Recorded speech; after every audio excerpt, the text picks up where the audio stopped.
And this issue of inviting the central bank governor to come and answer a question about 16 trillion naira, about 16 trillion naira unremitted. Now, waiting cost wahala be that. And they said, did that guy from Kano with that red cap? You heard him. He said, we cannot. Instead of that, let's just set up a committee. Let's set a committee to look into it and report back to us. Trivialized it. 16 trillion. If Tinubu and his gang told you that they met their revenue target since August, remember when he said that? August. He said he's met his revenue target. That ordinarily would have pushed what they call the budget performance. Budget performance meaning all the critical part of the budget gets funding enough that you will see a lot of things going on, people getting paid, contractors being paid, and on like that, in their 2025 budget. But the funniest thing is that Nigeria is currently operating, God damn it. According to them, they are still doctoring the book. Nigeria is currently operating about 3 different budgets. Nigeria is operating the 2023 supplementary budget from from July. Was it July or August? Anyway, doesn't matter. It was around that time, So he got a supplementary budget to spend on the 2023 because he didn't write the 2023 budget. Meanwhile, 2023 budget was still active, but let's take that out. So the supplementary budget was then carried to 2024. Meanwhile, in December 2023, he submitted 2024 budget. It got passed, ceremony and all that. So in 2024, they were operating 2 budgets. 2023 supplementary budget. They didn't close it. It's not like, okay, now we are in 2024, close it. No. What that simply means was that if they plan to buy 5 bottles of water, right? In 2020, in the 2023 supplementary budget. So they just bought 2. That's how they put it. They bought 2 because they didn't have enough money. So they will now move it to 2024. Since 2024 budget is going to buy bottles of water again. So what they should normally do will be like, okay, we already bought 2 water in that last budget that is still active. So what we're going to do is that we just buy the remaining 3 bottles of water from the 2023 supplementary budget and use that money for water in 2024 budget for something else. No. So they carry 2023 to 2024. So in that 2024, the same similar budget, copy and paste, right? When they got to June 2024, they voted again and said, since the supplementary budget is yet to be like a year or something, right? They extended it to the end of 2024. Meanwhile, 2024 budget that was supposed to have started they didn't use that until around this time, December 2024. That's when they realized that, okay, you know what? Let us extend it again. So they ended the 2023 supplementary budget at the end of 2024. So now the 2024 budget has been extended to the end of 2025. I don't know if you remember, because they barely touched that. So this 2025 budget that was supposedly passed earlier as well, and this is the end of 2025, Tinubu is telling them that they should now, all of them should move their own 2024 budget plus 2025 budget, move them to 2026 budget.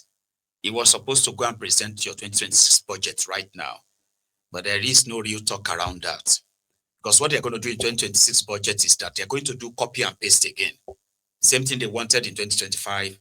They will change and skew the old figure here and there. They will paste them again for 2026. So by 2026, Nigeria will be operating under 3 different budgets. You can't track them. You can't trace them. Then that takes us back to the loans they have been taking. Loans after loans and after loans and after loans. And at the same time, they are telling you that they are making more money now.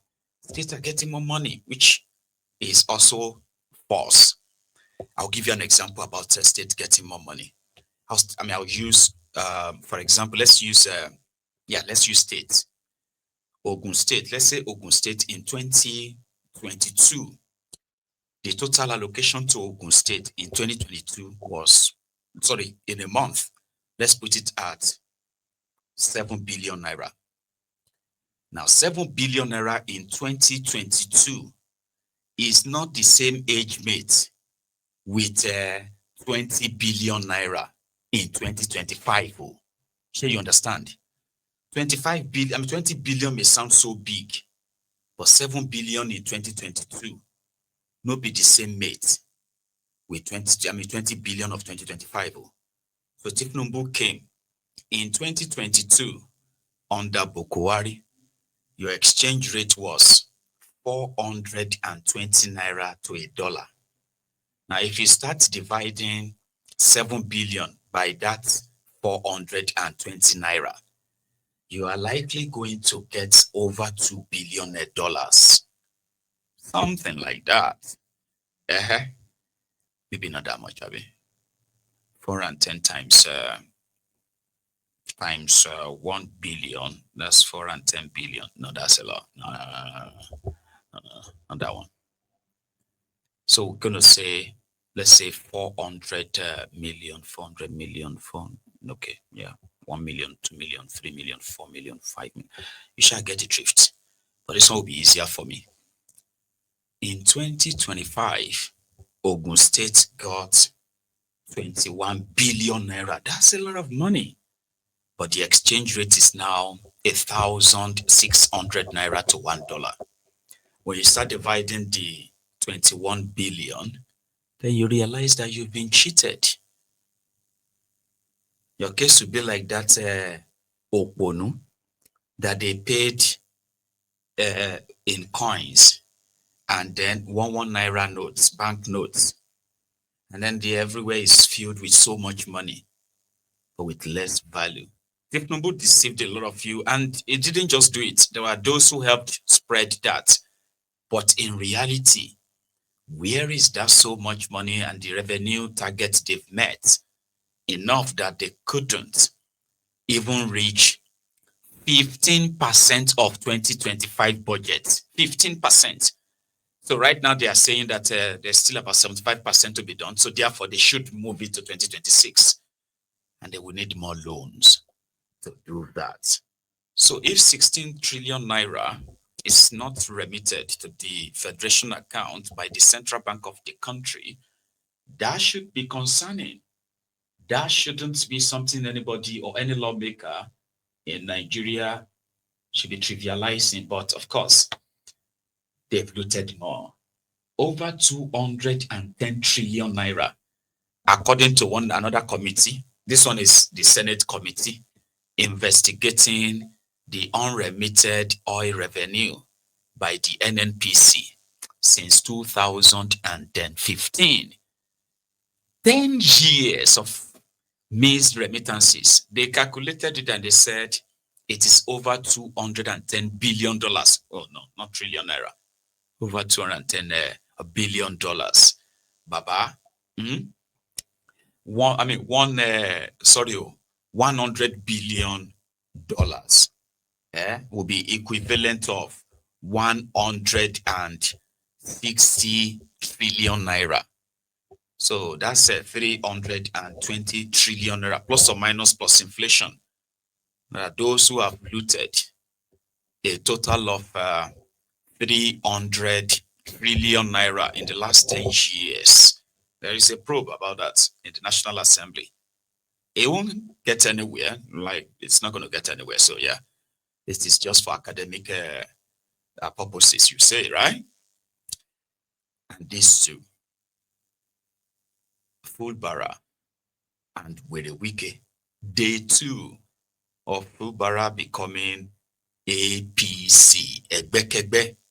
So he met with his supporters at a project commissioning today. And I told them that he would personally be taking charge of Tinubu's campaign. You're mad. Your guy said he's going to take charge. Sure you get. And this happened. Do you still have the time?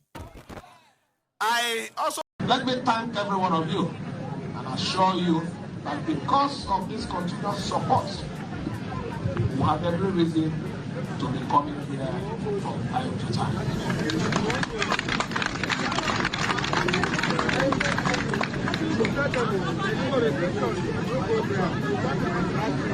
My supporters, I know that your ears are very eager to hear one thing.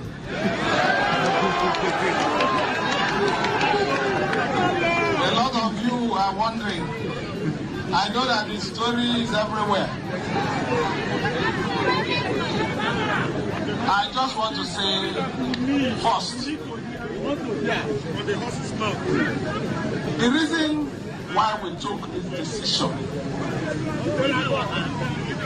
is not a personal decision or to fulfill my personal ambition, but to see that our state succeeds. We cannot thrive in an atmosphere of rancor. Development cannot come to our states when there is continuous disunity. And you're also aware that we're also standing because of the support of Mr. President. Let me take this song. I re-edited this song for this day. The song goes like this. If they follow Foolbara, don't they go corner. Foolbara, they tell you something.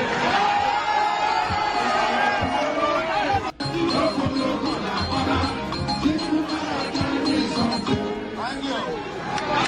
I know they shake me, Jesus. Your body, they shake me, they shake the camera. Distinguished ladies and gentlemen, let it be very clear to everyone that the Renew Hope agenda is here with a vigor that you can imagine. We are out, we are ready to drive in to every door in every local government area of Rivers State.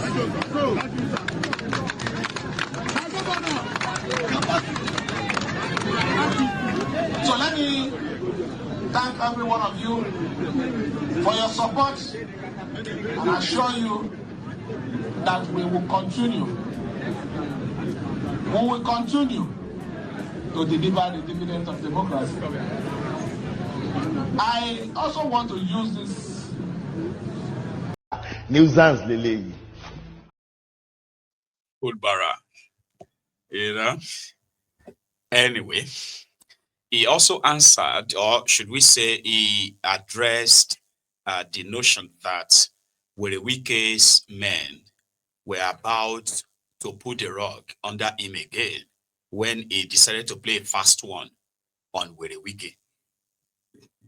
So there were rumors planned that once the House of Assembly reconvened in January, the battle will begin to further neutralize him and possibly bury his any form of ambition of getting a second term now that PDP is almost into oblivion. Then he put this, he nominated himself as a Renewed Hope ambassador, a door-to-door campaigner, right? So when he kind of like addressed that, he said, well, I would love to meet with them. The reason why he hasn't met them is because his boss, Wike, is yet to fix a date or time for them to meet since he came back from state of emergency. Here is the dollar at it again. I also want to use this medium because there's this insinuation that is going around. Let me say it here. You are aware that I went to see Mr. President a few days ago, and when I came back, we took a bold decision yesterday. I would also want to add this. I personally do not have any disagreement or any anger anywhere with my members of the National Assembly, even that of the state here. Let me be very particular. The state members of the House of Assembly, I do not have any issue with them. I have made every effort. I believe that the leadership of the State Council that is led by Chief Ferdinand Barbara can attest to this. I've made every effort to meet with them. But the arrangement wasn't for me to call them directly. It was for my leader, the minister, to arrange the meeting, which up to this hour, that meeting has not been fixed. So when people go about saying, I don't want to meet them, so thing, I don't want to attend to them, I don't want to meet their demand, that is pure lie. I don't have any reason to do that. I personally said whatever is their need, whatever is things that they need, I'm ready to meet it so that we can have peace in the state. So please, I'm saying it here, this is a live television. Whoever is going to tell you that I don't want to meet the member of us of the State Assembly is not true. I have met with our leaders and they said they were going to arrange a meeting. I do not want to go behind them so that it will look as if, because if I go behind them, it will look as if I'm trying to divide the house. I'm a gentleman and a very principled person. And that is the reason why I am saying this here. I have suffered so much because of single story. A lot of times things have happened, nobody have heard my own side. So I just want to deviate a bit to say it here. Please, Mr. Speaker, leadership of the House and other members, I have made every effort to meet with you. I'm just waiting for that meeting to be fixed. The understanding that we have is that they are going to arrange a meeting. So whoever is saying that I refuse to meet you, or there is an arrangement that was presented to me and I said I'm not going to do it, it is not true. Please, we need to come together for the interests of this state. It's not about me, it's about this state. Let me finally thank all the good people of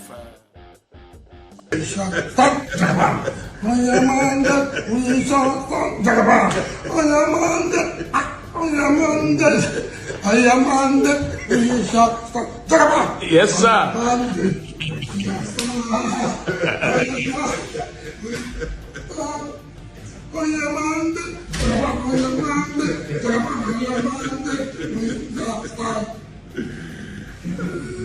In the Chief of Staff's office. Well done. Very nice. I'm glad to see this.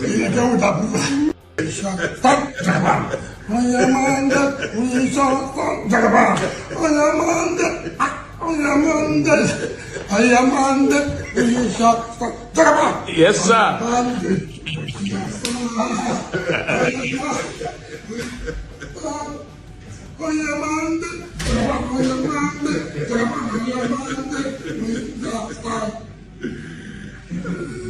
In the Chief of Staff's office. Well done. Very nice. I'm glad to see this.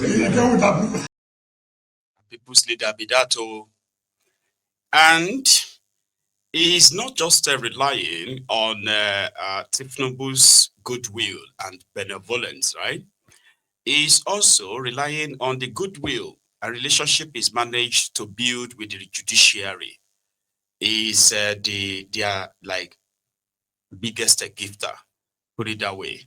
So Wike has been building houses for judges and the rest of that, and it was with them today. And they supposed the president of the Court of Appeal of Nigeria had this to say about Wike, and that is just the cap for it, for everything. Watch this to the end if you still have the time. Endless electoral processes wear the courts down. When I talk of 36 panels, it means 3 times 36. That's how much electoral matters consume our time and energy. Beyond adjudication, we partnered with Kimpat Development Initiative to strengthen public confidence and develop a communication strategy for election cases. Our aim is to ensure transparency, protect judicial integrity, and counter misinformation. We appeal to politicians and political actors. Democracy cannot flourish if every electoral contest is dragged to the courtroom. The spirit of sportsmanship must prevail. We urge politicians to respect the will of the electorate, accept outcomes in good faith, and place the peace and progress of our great nation above personal ambition. People think that judges like election matters. Why? Why should we? We don't. We would rather take our commercial matters so that we can create employment for our teeming youths that are graduating out every day. Every year we churn out huge number of lawyers, graduates who need jobs. And when commercial matters are held down in court because time has to be expended on electoral matters, we are not helping our system. We keep hearing of corruption, allegations against judges. Please provide the evidence. That's all we need, evidence. Since no one has come up with any evidence to show that they are corrupt or that we are corrupt, I believe that we are doing our best. I know that we are doing our best and we are enduring a lot of discomfort, but all in good stride out of love for our beloved country, Nigeria. 2 weeks ago, a judge of the Delta State Judiciary who had retired was murdered in her room, in her house. She was bounded up. Well, her corpse was found in the morning. What happened, we do not know. But one thing we know is that she was living in an area that was not all that secure. So even after we've left office, we are still not safe because of the decisions that we have taken. So we appreciate the efforts of the Honorable Minister of the FCT, who is bringing the good, his good works from Rivers to the FCT. Because I had the privilege of going to Rivers State to represent the Honorable Chief Justice, then to commission houses that His Excellency built for his judges, and they were owner-occupier houses. There is nothing like having a roof over your head at any time. Standing out, you are totally naked and helpless. But if you are inside the room, anybody who is trying to come in from outside will have to put up a fight. But when you are standing outside, you are helpless. So we appreciate the commitment of the present administration in providing houses, accommodation for judges of all levels, not just the heads of courts. It should extend to all judges. Our service, our sacrifice to the nation is invaluable. We don't have alternative places to go. We do not pass files to other people. We sit down, we write our judgment, we read the files, and sometimes they're very heavy. So we don't even have time to do other businesses to enable us provide for ourselves. So people should please not begrudge us if we are being supported by the government that we are serving. And their support does not change us. We look at the facts, we apply the law. If